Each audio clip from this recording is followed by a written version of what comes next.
мерекелік музыка ойнап тұрды.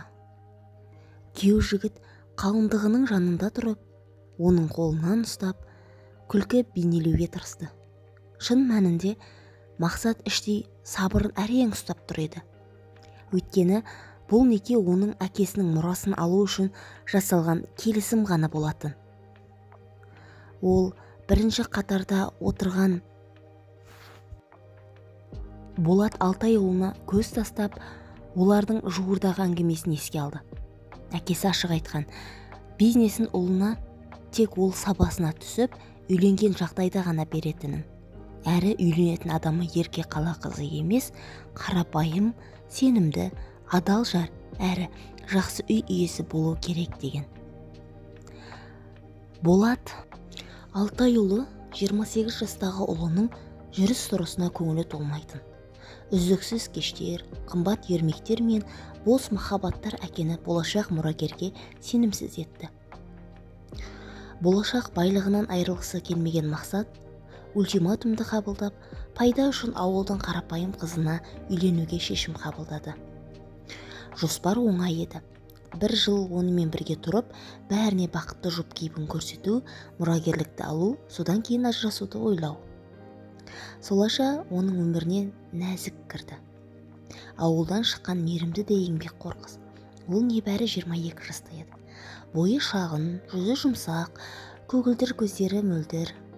Оның ұяң күлкісінен сондай бір шынайылық сезілетін. Мақсат ойлады, міне керек қыз. Қарапайым, талабы жоқ, онымен тіл табысы оңай болар. Осылай деп шешкен Мақсат оны әдемі сөздері мен сүйіспеншілік жайлы уәделерімен баурап алды. Оған дейін қала жігіттеріне ешқашан назар аудармаған қыз оған шын жүрегімен сенді. Танысқаннан кейін 2 ай өткен соң Мақсат оған ұсыныс жасады. Міне бүгін олардың үйлену тойы. Жас жұбайлар сақиналармен алмасып, қонақтардың қол шапалағында қол қойғанда Мақсат терең дем алды. Енді міне бәрі бітті, деп ойлады ол жеңілдікпен. Ол жасырын көз қиығымен нәзікке қарады. Қалыңдықтың жүзінен бақыт нұры төгіліп тұрды. Көзі жарқырап, беті бал-бұл жанып кеткен. Ол Мақсат үйренген қыздарға мүлде ұқсамайтын.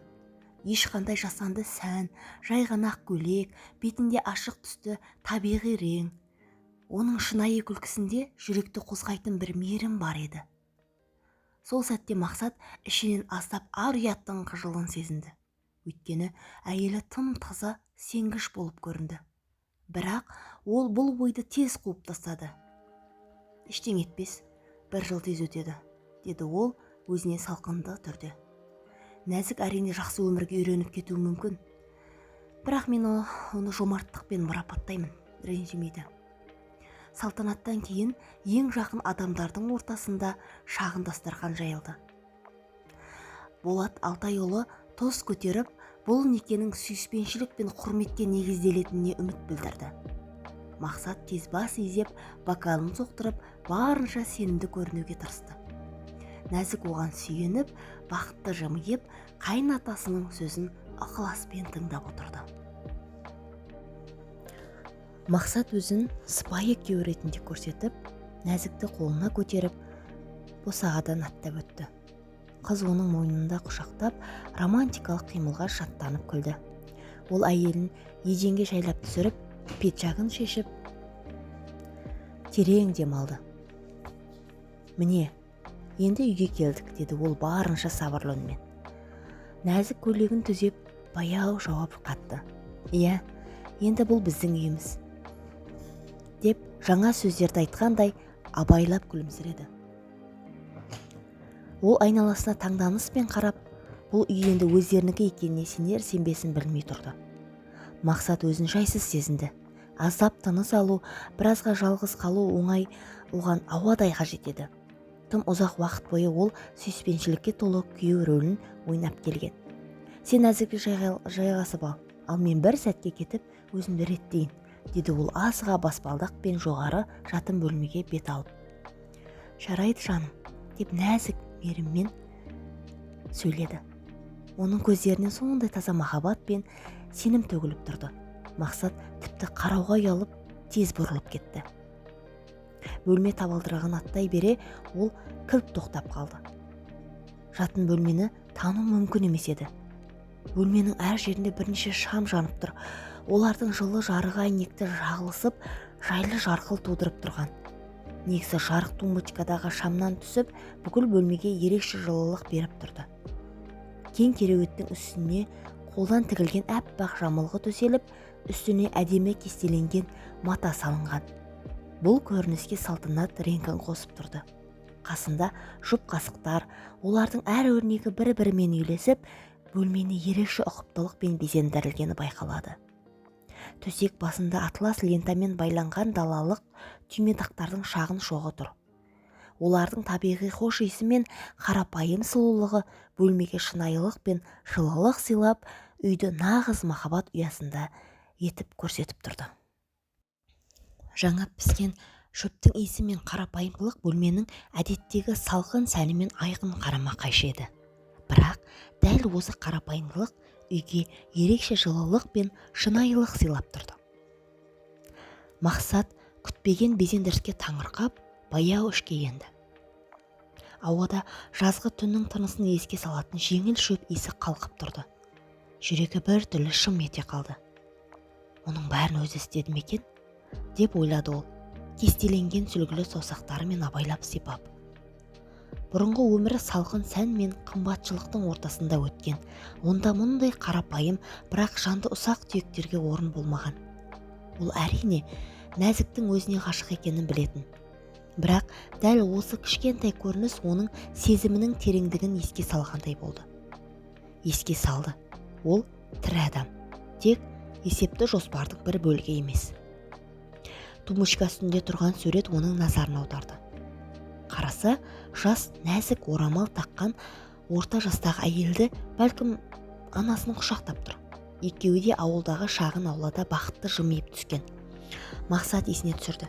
Нәзіктің анасы қайтыс болған, ал науқас әкесі тойға келе алмаған еді. Демек, ол суреттегі жақындарының жанына сезіну үшін әкелген болар. Осы ой Мақсаттың көңілін бір түрлі ауыртты. Ол рамканы ақырын орнына қойды. Сол сәтте арт жақтан жеңіл аяқ дыбысы естілді. Бұрылып қараса, табалдырықта нәзік тұр. Ол үлгеріп көгілдір үй көйлегін киіп алыпты. Қазір ол Мақсатқа сәл күмілжіп қарады. «Ұнады ма саған?» деді ол ақырын бөлмеге көз жүгіртіп. Мақсат кереует үстінде кеселі матаны сипап, тігістерін сезінді. «Мұның бәрін өзің істедің бе?» деп сұрады ол таңырқай. Нәзік бір қадам жақындап басын изеді. «Иә, мен көптен бері өз үйімді осылай дүниелермен безендіргім келетін. Сүлгі мен төсек жабдығын бірнеше айсте кестеледім, тіпті үйленуден бұрын-ақ. Біздің өз дүниеміз, өз жылуымыз болсын дедім. Ауылда солай ғой, қалыңдықтың жасауын өз қолымен дайындауы керек», деді ол ұялып, сыйлығын тым ескі дәстүрге ұқсатқандай ақталуға тырысып. Мақсат үндемеді. Ол нәзіктің толқып тұрған жүзіне, сосын кестенің нәзік өрнектеріне қарады. Әр жіптен осы күнге дейін мейірім мен махаббат сезіліп тұрды. «Егер саған ұнамаса, мен бәрін алып тастаймын, тіпті тастап жіберем», деді нәзік, оның үнсіздігіне қате түсініп. «Жоқ, не айтып тұрсың?» деді Мақсат даусы дірілдеп. «Өте әдемі, тек мұндайды күтпеген едім». Нәзік жеңіл жымиды. Жүзінен бір жеңілдік байқалды. Ол төсек басындағы гүл шоғын түзеп қойып, сыбырлай қосты. «Мен тек сен өз үйіңнің жылуын сезінсең дедім. Енді біз отбасы болдық қой». Сол сәтте Мақсат өзін оған бұрынғыдай емес, басқа көзбен қарап тұрғанын байқады. Бұл әрекетте ешқандай айрықша немесе ерекше нәрсе жоқ еді. Жай ғана қарапайым қамқорлық, артық сөзсіз жасалған мейірім. Бірақ дәл сол қарапайымдылық оның жанын қозғады. Бірінші рет ол нәзікті шын мәнінде көргендей болды. Ішінде бұрын-соңды білмеген бір жұмсақ, тыныш сезім оянды. Бұл сезім жарқын да айқын емес еді. Бірақ дәл сол тыныштық оны сәл абыржытты. Өйткені ол үшін бұл неке жай ғана есеппен жасалған мәміле болатын. Ал дәл қазір тамағына тығылған сөзді айтуға да батылы жетпей қалды. және қуаныштан туған көз жасын сүртіп жымиып қойды. Олардың алғашқы некелі түні романдарда жазғандай болған жоқ. Дауылды құштарлықтың орнына жылы әңгіме, жан жылытқан қолдар мен сирек кездесетін шынайылық ғана болды. Нәзік осы сәтті ерекше қуанышпен қабылдады. Оған күйеуі енді ғана шын мәнінде ашылғандай көрінді. Ол оның сөзін тыңдап, балалық шақтағы естеліктерін, үміттері мен қорқыныштарын бөлісті. Уақыт өте келе бәрі орнықты. Апталар, айлар сырғып өтті. Мақсат өзі де байқамай өзгеріп бара жатты. Ал Нәзік қала өміріне бейімделемін деп өзін зорламады. Өз ақылы мен талантына сай қалада жақсы жұмыс таба алатын еді. Бірақ Нәзік жүрек қалауымен қарапайым еңбекті таңдады. Әкесінің инсульттан кейін ауыр халде екенін білген Мақсат қаладағы ең үздік дәрігерлерді жіберіп, қартқа қажетті дәрілерді қамтамасыз етті. Тіпті қайын атасын өздерімен бірге қалаға көшіруді де ұсынды. Бірақ ол туған ауылын тастап кетуден үзілді-кесілді бас тартты. Күйеуінің осындай қамқорлығы Нәзіктің жүрегін терең жылытты. Бірде Болат Алтайұлы да ұлына күлімсірей қарап, Мақсат соңғы кезде ерекше байсалды болыпты, ақыл тоқтатқан сияқты деп аттап өтті. Мақсаттың да бұрынғы жеңілдік армандары үшін ұялатын сәттері көбейді. Нәзіктің жанында ол шуақты далада өткізген тыныш кештерді, бұрынғыдай думанды кештерден әлде қайда жоғары бағалай бастады. Оған әйелінің ауыл өмірі мен өз малы жайлы армандарын айтқанын тыңдауын айтын. Тіпті кейде өзі де таң атпай тұрып, Нәзікке бау-бақшаны суаруға көмектесетін болды. Екеуі бірге базарға көшет әкелуге барғанды ерекше көңілмен істейтін болды. Тіпті оған бұл тірлік ұнай бастады. Әр ісіне қолдау көрсетіп, жүзіндегі қуанышты көру оған шынайы бақыт сыйлайтын. Араға 6 ай салып Мақсат әйелінсіз өмір елестете алмайтын халге жетті. Бір күні кешке ауыр күннен кейін үйге келгенде ол Нәзікті бақшадан көрді.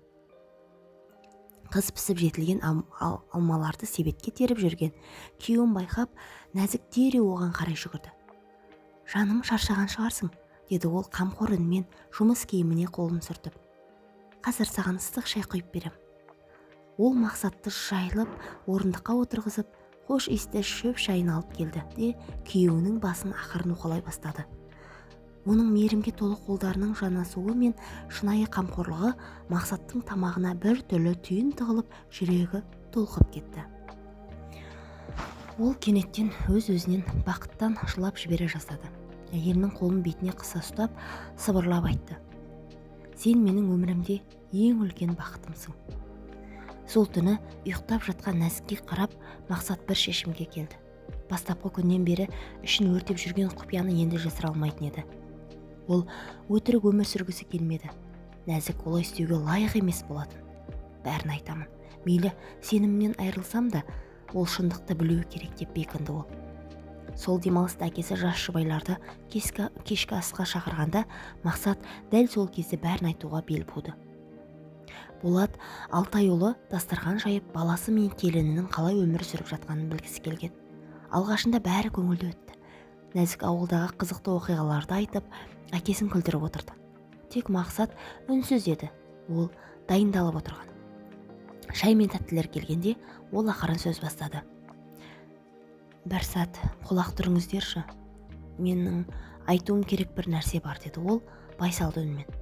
Даусындағы салмақтан бәрі тыңды. Болат Алтайұлы мен Нәзік үнсіз тыңдап қалды. Мақсат үстел астына жұдырығын түйіп, толқуын жасыруға тырысты да, бар шындықты қысқа да анық етіп айтты. Бәрі неден басталғанын түсіндірді. Әкесінің шарттары үшін ғана үйленгенін, бастапқыда тек мұраны ойлағанын мойындады. Ол сөйлеп тұрған сайын Нәзіктің өңі қуарып, көзі мен төмен түсті. Қолдары тізесінде дірілдеп тұрды. Әкесі үнсіз қабағын түйіп тыңдап отырды. Мақсат сөзін аяқтаған соң бөлмеде ауыр тыныштық орнады. Ол жауап күткен сәттерді мәңгілікке тең сезінді. Соңында Нәзік баяу орнынан тұрды. Терезе жаққа барып, өз сезімін тежемек болды. Сосын күйеуіне қарамай баяу ғана сұрады. «Неге? Неге дәл қазір айттың мұны? Біз ғой бақытты едік». Мақсат та орнынан тұрды. Оның жүрегі Нәзіктің дірілдеген даусын естіп ауыр соғып кетті. Өйткені мен сені сүйемін және бұдан әрі өтірікпен өмір сүре алмадым, деді ол баяу ғана. Сен өтірікке лайық емессің. Нәзік үнсіз қалды. Көз жасын алақанымен сүртті. Ақыры күйеуіне бұрылып қарады. Даусы шаршаңқы шыққанымен сөздеріне жылылық естілді. Маған мұны есту өте ауыр. Сенің солай қарағаның жаныма батты. Бірақ бәлкім ең маңыздысы, сен бәрін айтуға батылдық таптың. Мен сенің сеніміңнің шын екенін көремін. Мен де сені сүйемін. Бірақ түсін, бәрін қабылдау үшін маған уақыт керек. Асықпай біртіндеп көреміз, жарай ма? Мақсаттың жүрегі лүп ете қалды. Ол өзін кешірілмегенімен теріс айналған жоқ. Ол баяу жақындап Нәзіктің қолдарын ұстап алды. Жаным, енді сен ешқашан жыламауың үшін қолдан келгеннің бәрін жасаймын, деп сыбырлады. Нәзік оған қарай бір қадам аттап иығына басын қойды. Мақсат жеңіл тыныс алып, ішіндегі ауыр тас түскендей сезінді. Міне жаңалық, деді кенет Болат Алтайұлы орнына тұрып. Білесің бе, Мақсат, мен де мойындайын. Сенің есеппен үйленгеніңді сезгенмін. Бірақ қазір сенің әйеліңді шын сүйетініңді көремін. Шынында айтып өзгеруіңе күш тапқаныңа ризамын. Мақсат басын төмен салды. Әкесі оның иығына қолын қойып, жұмсақ үнмен жалғастырды. Уәде еткен мұра енді сендерге тиесілі. Енді менің жаным тыныш. Ақша мен іс сенімді қолда. Болады, деді Болат Алтайұлы жылы жымиып. Ал сендерден менің бір ғана өтінішім бар. Тезірек мені ата қалаңдар. Нәзік еріксіз күлімдеп бетіне қызыл жүгірді.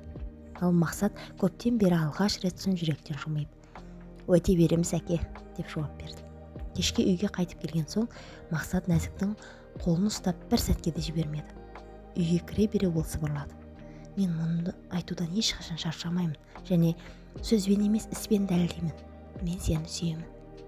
Нәзік оны қаттырақ құшақтап, өткенде артта қалдырайық, енді тек алға қарай жүрейік, деді жай ғана. Мақсат оны құшақтап тұрып көзіне жас алды. Бұл жолы қуаныш пен жеңілдік жасы еді. Арадан шамамен 5 жыл өтті. Жылы жаз күн болатын. Аулада ақсары томпақ балақай асыр салып жүгіріп жүр. Қасында секіріп жүрген қызыл күшік. Ал оларға қарай екі қолын жайып, ұшақ бейнесін салып, Болат Алтайұлы келе жатты. Бала мәз болып күлді. Ата, тағы да солай жаса. Үйдің кіреберісінде құшақтасқан күйі Мақсат пен Нәзік тұрды. Нәзік күйеуіне қарап жымиып еді, ол да дәл солай жауап қатты. Сөзсіз-ақ екеуі бір нәрсені ойлап тұрғанын анық еді. Мақсат ешқашан олардың некесі қалай басталғанын ұмытқан жоқ. Бірақ сол жолда тағдыр оны ең қымбат сыйды тарту етті. Шынайы махаббат пен берік отбасылық бақыт. Әңгіме ұнаған болса, арнама тіркеліп, лүпіл басып кетеміз. Алдын ала рахмет.